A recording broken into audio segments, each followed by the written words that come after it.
Can you see and hear us all right? Yeah, I can see you and hear you well. Great deal.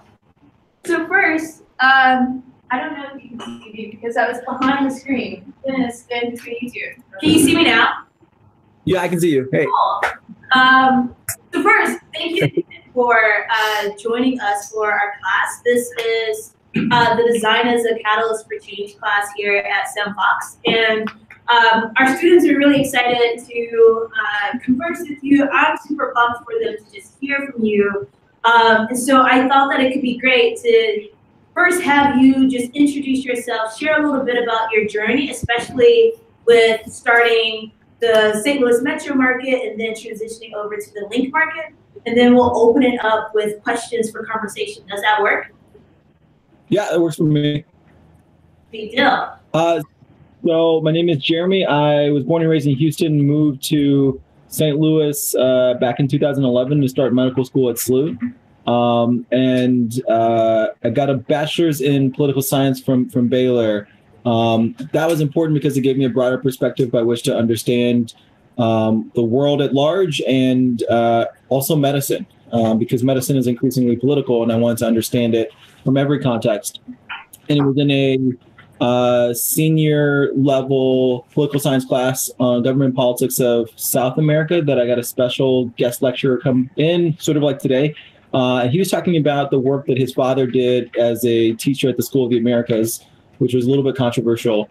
But then his thing, he was a photographer, and he had this new exhibit called "You Are What You Eat," and he was taking pictures of the contents of people's refrigerators in order to shine a light on food deserts. And that was the first time I'd heard that term. It was the sort of figuratively and literally through his lens, I got to understand that there was a problem and how pervasive it was. And it at least gave me a background and an understanding. So when I moved to St. Louis for medical school, I had that as my frame of reference. And because I was then prepared to look for it, I saw it everywhere I went in the city. And it was frustrating because not only did I then live in St. Louis, but I was also working as a medical student in St. Louis. And so I got to see it from the perspective of someone who's a member of the community and also someone for whom I'm providing care for people from the community. It happened to particularly affect Black and brown people in the city, but it certainly doesn't discriminate. And there are lots of not Black and brown people who live in food desert communities.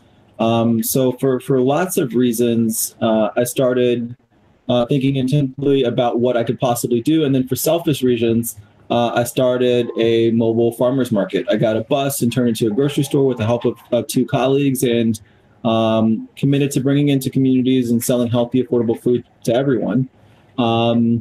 But then I got this really cool research job offer after graduating medical school to move to Boston and to do some research in the Department of Plastic and Oral Surgery at Boston Children's Hospital.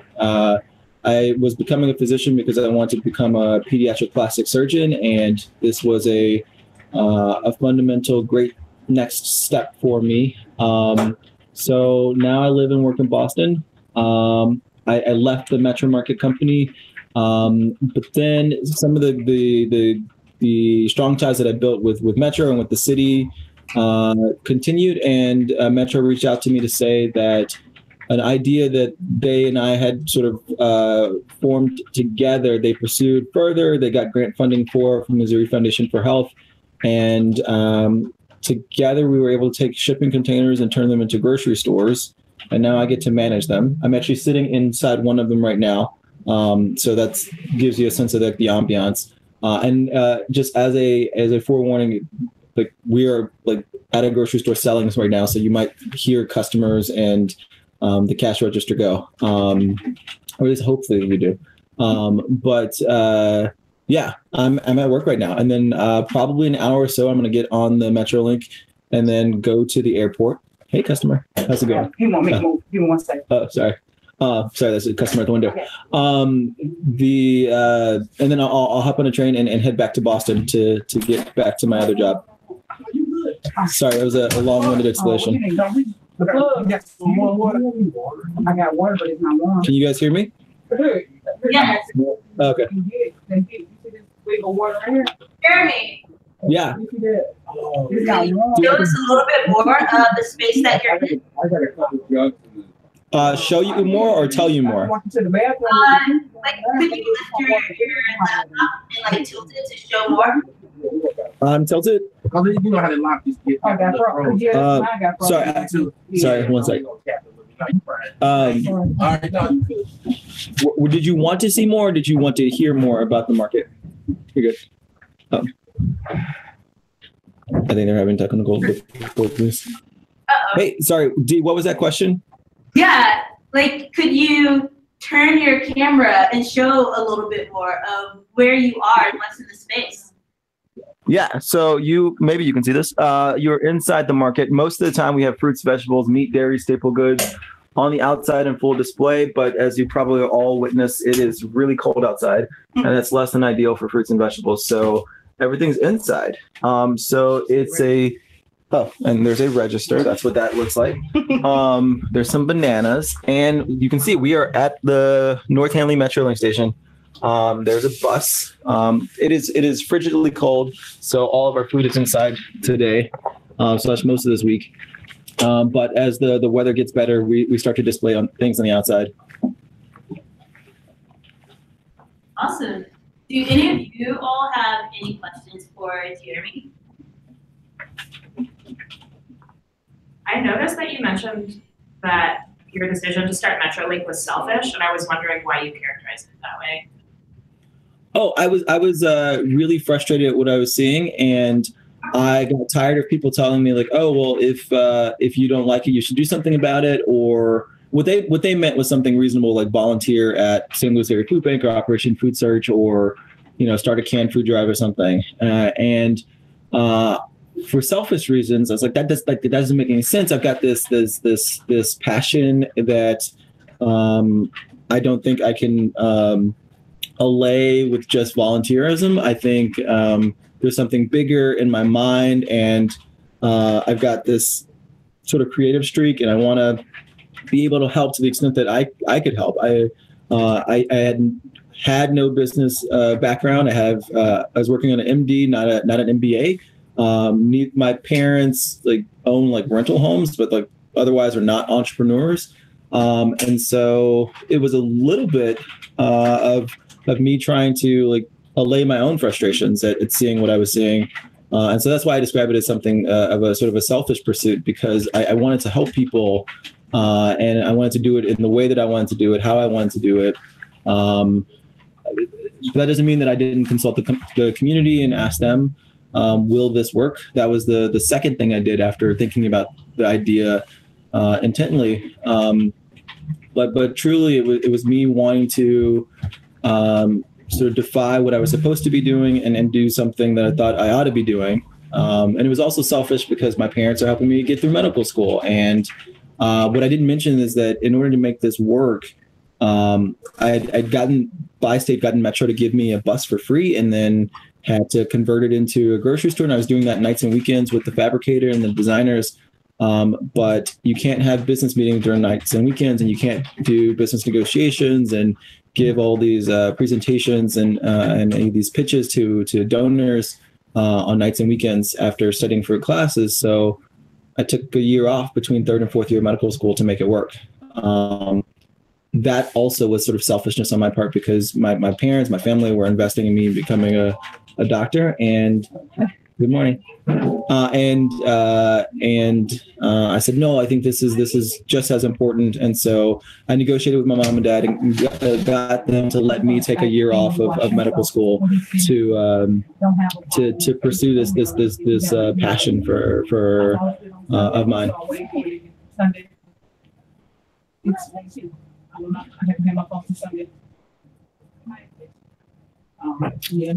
I can't tell if you're talking. I see you moving, but I can't hear anything. Yeah, I guess one of my questions is, this is all super awesome stuff, but what have been some of the challenges that you've come across along the way?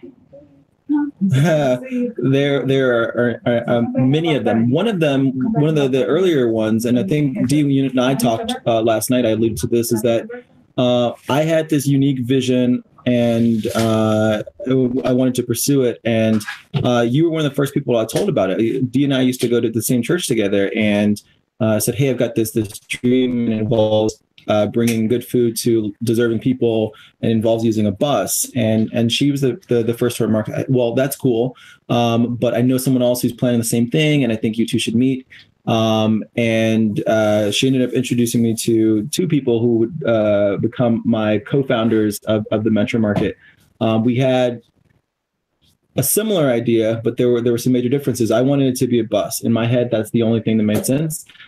They thought it could be a truck and trailer model or something else. But they made the mistake of making me president of the nonprofit, and so I got my way.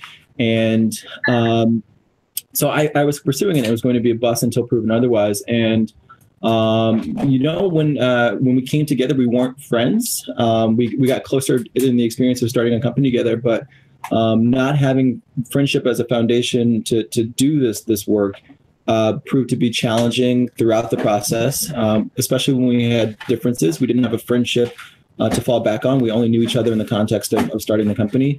And we were all doing our own pursuits. I was still supposed to be getting that MD. One of my colleagues was supposed to start medical school himself, and the other had just finished an MBA from WashU. And so we were all being pulled in different places, but I had sacrificed a lot to make the Metro Market reality. My grades were slipping, personal, professional relationships were slipping, and I felt I got to sort of do a Hail Mary here. We had $5,000 in the bank because we won this one small grant. We had a little bit of PR at the time, and still no promise of a bus, but we sort of just telling people, yeah, it's going to be a bus. So then out of desperation, I reached out to Metro, saying, hey, I've got this vision and a little bit of money, and I'd like to get you to give me a bus. And for some reason they said yes. They brought me to their office and I gave a presentation. And then we sort of had to do it. And there were pitfalls every step of the way. We applied for some grant funding. We'd worked with major institutions like WashU and SLU, and realized that it was difficult getting them to do the right thing because in many instances, they just wanted good PR. I won't say negative things about either university, but at least the people whom we worked with, the departments, made it tough to just do this in earnest, and because we're doing it for all the right reasons, and we want them to do it for all the right reasons, but sometimes that wasn't always happening. And then, when you run a nonprofit, grants are an important source of revenue, but they're not sustainable. And if you don't build a sustainable business, then when the grant funding dries up, then it's a challenge to keep going. It required us to think very earnestly about sustainability and about a pathway forward. But I think we managed to do that pretty well. And I know that we're definitely doing that now with the new nonprofit, the Link Market.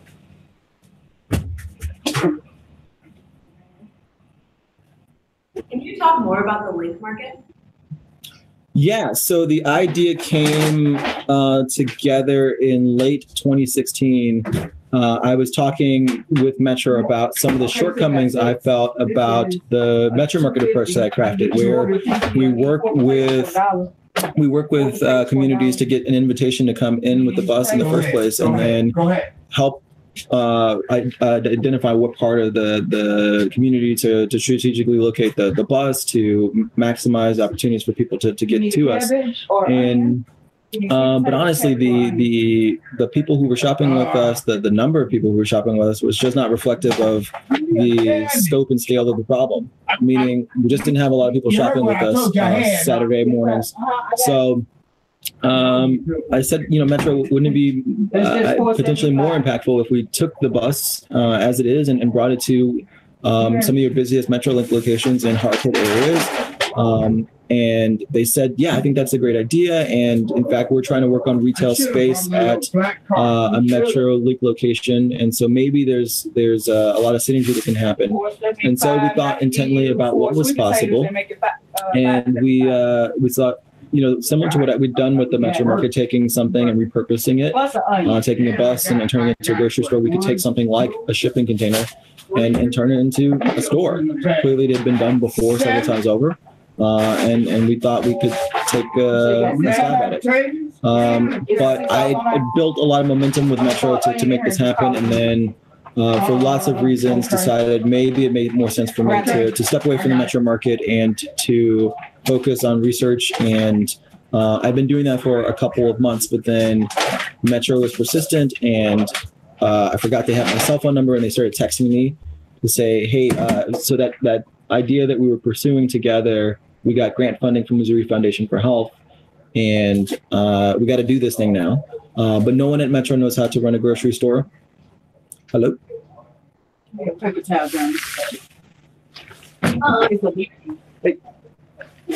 Sorry. I don't know what you heard last, but essentially they pursued grant funding for the idea that we thought up together, and then contacted me in February of last year, so a year ago, to say, now we've got the funding to do this, and so we actually have to do this.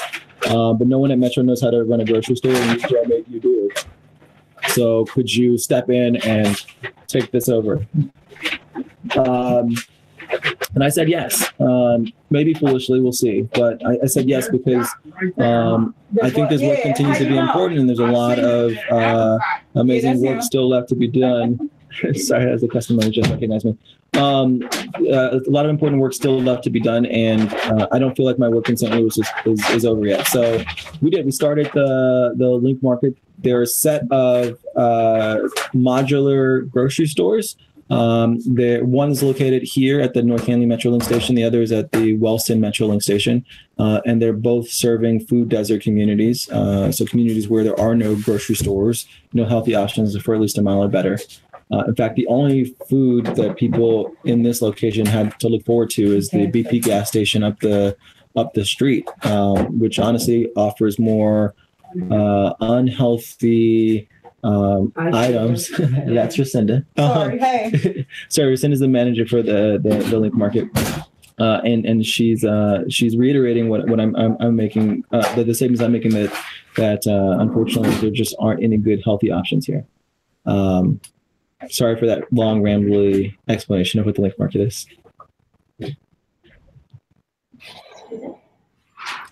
Any other questions, curiosities? What have been some of the challenges of running the Link Market remotely from Boston? Time zone differences, and then the difficulty is I'm not here, and so it's hard to set up important meetings with different community partners and different corporate partners. Often everything has to happen over the phone or through email. I'm also very terrible at email. Dee can attest to that. Sorry, that's a phone call from my boss in Boston, so that's awkward. I just let that go to voicemail. And that's the other thing. So I'm a physician, and I see patients, and I do research, and juggling both has been complicated and difficult. But honestly, it's not a reason to not get engaged and not do something. I mean, I was juggling this in medical school to some success. But I didn't even see that as a reason to not get involved. And I say that if only to encourage you as undergraduate students to think about what your role and responsibility is to this city. I'm going to be willing to bet that most of you, if not just many of you, aren't from St. Louis, aren't even from the state of Missouri. I'm from Houston. But I came to St. Louis intentionally because of the crime, the socioeconomic differences, the racism, the discrimination that exists here, because I thought what better place than St. Louis to learn about the art and science of healing, of medicine, than a city that is in need of a lot of healing. And I wanted to take some of the creativity and the motivations that I had to apply to something important like food justice and some of the other issues that I care about. So I'd like to encourage each of you to find those things that frustrate you, similar to what I did, and to figure out why and to work intensely on them. But it's challenging to do anything when you're not physically there. But with life come challenges, and I have a great team here on the ground with whom I place a good deal of trust. So I'm assured that the things that I've been able to build so far, they can take and maintain and make thrive. And I just get to be creative and add additional layers of complication to their lives and to the work that we do. Any final questions before we let Jeremy go? Sorry, Rescinda, our manager, has a question. Hello. I wasn't going to speak because I'm really shy on like this camera thing, but ignore that. But I'm always trying to promote business.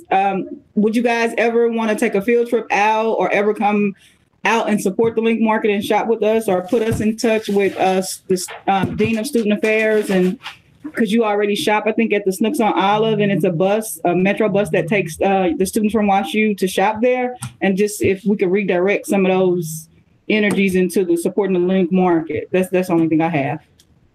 Ooh. To your first part about us taking like a field trip there, I think that would be awesome. And I don't know those individuals who are making decisions about like how students navigate to grocery stores, but I'm pretty sure I know somebody who knows somebody. And so I think having us visit could be a really great first step to get some conversations and ideas started. Great. Well, we'd love to have you. Thank you. Yeah, thank you. And Jeremy, I know that you have a flight to catch very soon, so I don't want to keep you too long. But thank you. Thank you so much for taking the time to chat with us. How can people stay updated with all that's happening with the Link Market? Social media and our website. So all of our social media we made pretty simple. It's just Link Market STL on Facebook, Twitter, and Instagram. And then you can also subscribe to the newsletter on the website. So the website is linkmarket.org. And then I'll go a step further. If you want to continue a conversation, Dee has my email, but I'll give it to you all the same. So it's just Jeremy, my first name, at linkmarket.org. If you have any follow-up questions or related to the work that I do, or if you've got a passion and want mentorship or help getting started, please let me know. I'm more than willing to help out. Thank you so much, Jeremy. Thank you. My pleasure. All right, take care. Bye.